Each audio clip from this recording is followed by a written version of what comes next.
Boa noite. Antes de nós começarmos aqui direitinho, eu queria fazer uma pergunta geral. Queria que levantasse o dedinho assim. Quem já participa ou já participou de reunião mediúnica? Oi, quase todo mundo? Então tá bom. Só para a gente ter uma ideia aqui. Quando nós falamos de doutrina espírita e lembramos da doutrina espírita como sendo o cristianismo redivivo, muitas vezes nós deveríamos pensar um pouquinho sobre o que isso significa. Na segunda-feira o Haroldo esteve aqui, certamente ele deve ter lembrado um pouquinho sobre o que isso importa. Afinal de contas, o que definiu para nós a doutrina espírita, vamos dizer assim, foi a comunicabilidade dos espíritos.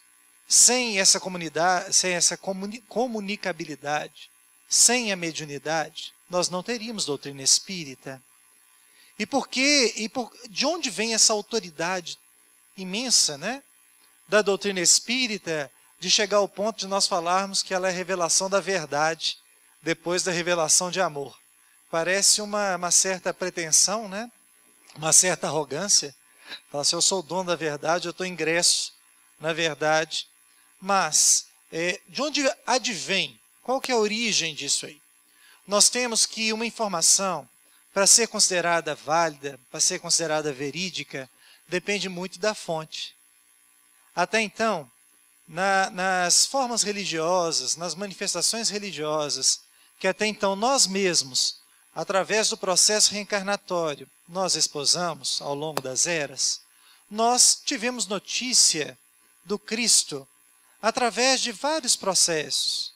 Um processo muito útil e muito bom, foi o processo da chamada tradição oral, que através do mecanismo da cultura judaica, tão poderoso, tão forte, não é, tão edificante, as informações são passadas como tradições, de pai para filho. Então, formando um elo familiar muito bom, né, muito útil, e nós podemos verificar como é forte esse elo cultural até hoje, né, pela sociedade judaica, né, que tem muito até hoje a nos ensinar. E foi justamente essa tradição oral que fundamenta a base da Igreja Católica Apostólica Romana, que tem por base a eleição póstuma, vamos dizer assim, de Pedro, né, que foi até cantado aqui no início da reunião. A nomeação póstuma de Pedro como primeiro Papa, legitimando todas as informações posteriores, né? E essa ideia que até hoje persevera de maneira bastante forte, do sacerdote, não é? Ser aquele tradutor da vontade do Cristo, das ideias do Cristo, que fundamentam e tornam base, né, da Igreja Católica, tão amada e tão abençoada e tão útil até hoje. Não é? Nós temos também o movimento protestante. O movimento protestante, ele surgiu justamente abrindo uma via, questionando essa via da tradição oral. Não é? Quando Lutero, pregando literalmente, não é, um protesto na porta da igreja, ele iniciou, vamos dizer assim, a tradição protestante dizendo assim, ora, se nós temos evangelhos escritos por pessoas que estiveram com Cristo, ou pessoas que não estiveram com Cristo, como Lucas, por exemplo, ou então Paulo de Tarso, né, informações, livros, cartas, mas que pelo menos estiveram mais próximos do Cristo, através dos informes, do contato, do convívio, até com o próprio Simão Pedro, se eles escreveram aquilo que o Cristo ensinou, não é? Aquilo que o Cristo falou, esse escrito já me dá autoridade. Então, o movimento protestante, até hoje, e isso é extremamente forte quando nós conversamos com companheiros evangélicos, a ideia da palavra de Deus. Já viram? Toda hora, na hora de fundamentar, fala assim, não, mas a palavra está escrita assim. Né? Então, por quê? Porque a base do protestantismo é a palavra. A base do protestantismo é o que foi escrito, né, dos evangelhos. Então, os informes do Cristo vieram pelo que está escrito ao companheiro evangélico, então ele vai defender aquilo ali, com muita razão, né, porque nós temos através da tradição oral, através da tradição cultural e também através daquilo que foi escrito, informações valiosíssimas no que diz respeito à essência do cristianismo. Mas dentro de uma casa espírita, né, através das informações dos espíritos, nós tivemos algo que vai um pouquinho além. Daí essa fundamentação do cristianismo redivivo, né, da revelação da verdade que nós trazemos e vamos repetindo aí, e que nem sempre nós pensamos onde que está fundamentado isso aí. Tá? A gente vai chegar em reunião mediúnica daqui a pouco, viu, Ricardo? Preocupa não. Aí, o que vai fundamentar isso aí? Através da mediunidade, nós temos contato com espíritos, não é, que vão traduzir para nós aquilo que eles viram. Quando Emmanuel, por exemplo, escreve o livro há 2000 anos, ele está dizendo daquilo que ele, enquanto Públio Lentulus Cornélios, viu. Olha só, ele, Emmanuel, estava no palácio de Pilatos, quando Pilatos perguntou para ele, fala assim, olha, está acontecendo isso aqui, eu estou tendo essa e essa ideia aqui, o que você acha? E Emmanuel, naquela ocasião, falou, não, ok. Emmanuel falou com ele, ok, se fosse eu fazer a mesma coisa. Ele era o senador romano em visita. Pensa bem, e esse mesmo Espírito Emmanuel, tão conhecido por nós espíritas, ele vem dizer, não é, através daquelas obras dos romances conhecidos, não é? Paulo Estevão, há 2000 anos, 50 anos depois, Ave Cristo, ele vem trazer para nós informações daquilo que ele viu, aquilo que ele presenciou. Ele é capaz de dizer, por exemplo, não é? Por exemplo, o que Paulo estava sentindo em determinados momentos. Tradição oral nenhuma, texto escrito nenhum vai conseguir traduzir isso de uma maneira tão profunda. Então nós temos informes de fontes objetivas. No livro Memórias de um Suicida, né, da autora, da médium Ivone do Amaral Pereira, pelo espírito Camilo Castelo Branco, nós vamos encontrar ali uma narrativa no mínimo impressionante. Porque após Camilo ter sido resgatado e tratado, ele passa na Cidade Esperança a fazer cursos, aperfeiçoamento. Ele fica 50 anos no plano desencarnado até que ele possa retornar ao plano encarnado. Então ele fica 50 anos em curso e uma coisa chama atenção, ele vai a um determinado momento lá numa palestra, num curso que iria começar e foram apresentar os instrutores do curso. E ele percebeu que todos eles tinham uma aparência assim, mais idosa, né? Senhores, senhoras, né? Já aparentando os cabelos brancos, né? Muitos deles com barbas compridas, brancas. E no meio dos instrutores ele nota uma criança. E ele acha estranha aquela questão, aquela criança no meio daqueles adultos, né? Aquelas pessoas idosas. E ele fala assim, o que aquele menino está fazendo ali? Né? E aí falam com ele assim, pois aquele menino ali, ele é o mais experiente de todos os instrutores. Né? Ele desenvolveu durante anos uma habilidade não só de se lembrar das reminiscências, como a capacidade de projetar os seus pensamentos formando imagens. Então as aulas que ele dava eram assim, colocava uma espécie de capacete nele, um aparelho, e as imagens da época do Cristo iam sendo projetadas. Sabe por que ele guardava a imagem de criança?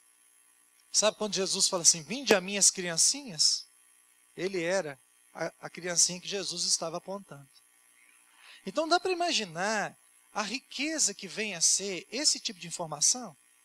Como que nós podemos colher, né, tão bem, depois de tanto errarmos, né, desde a vinda do Cristo até a atualidade, quando nós pegamos a religiosidade e tornamos algo muito formal, muito intangível, né? Algo afastado das nossas vidas, quando na verdade a ligação com Deus, os princípios da moralidade deveriam fundamentar todas as nossas atitudes, né? Deveriam ser constantemente lembrados. Mas olha o mundo que a gente fez.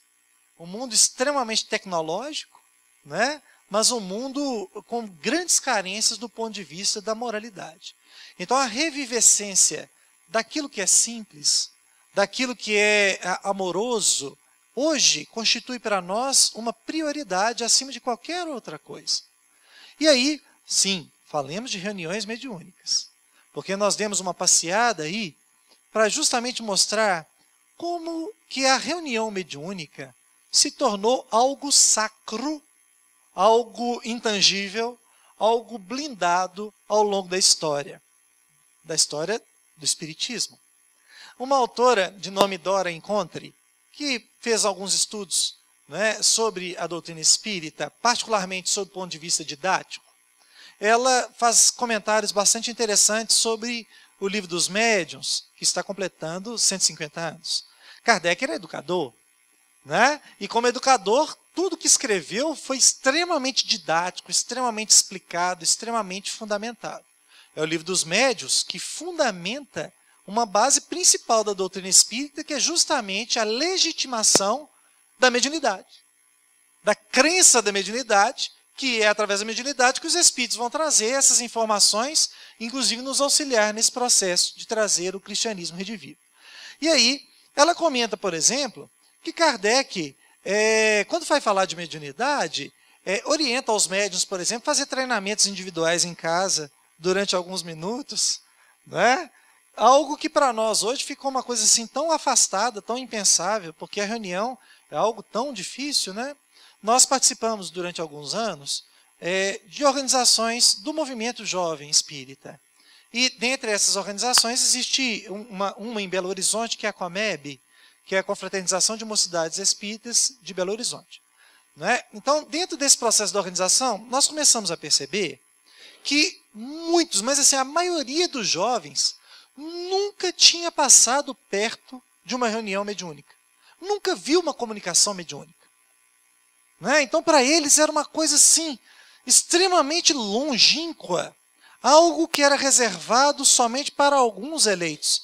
Né? Aqui nós perguntamos a quantidade de pessoas que estão participando de reuniões mediúnicas para que nós possamos pensar juntos, né, sobre o que nós transformamos a reunião mediúnica. Eu estou falando para sair todo mundo fazendo 10 minutos em casa de treinamento, não. Não é bem por aí, não. Só estou comentando o distanciamento do processo que o próprio codificador orientava para aquilo que nós estamos trazendo hoje, para nós pensarmos como que nós estamos lidando com a mediunidade e particularmente com as reuniões mediúnicas hoje. Tá? Kardec, quando vem falar sobre as reuniões mediúnicas, está aqui no Livro dos Médiuns. Quer ver? Olha só. Na verdade, a reunião mediúnica para Allan Kardec não tinha nome de reunião mediúnica. Né? Allan Kardec chamava a reunião mediúnica, sabe como? Reuniões espíritas. Porque para Kardec era inconcebível uma reunião espírita sem intercâmbio mediúnico. Olha que engraçado. Né? Como é que nós, ao longo do tempo, até pela necessidade da época, nós modificamos. Então, já vou colocar o microfone aqui de volta. Então ele cita aqui, ó, que as reuniões, elas podem ser, como classificar as reuniões espíritas ou reuniões mediúnicas da época? Reuniões frívolas, reuniões experimentais e reuniões instrutivas. Né?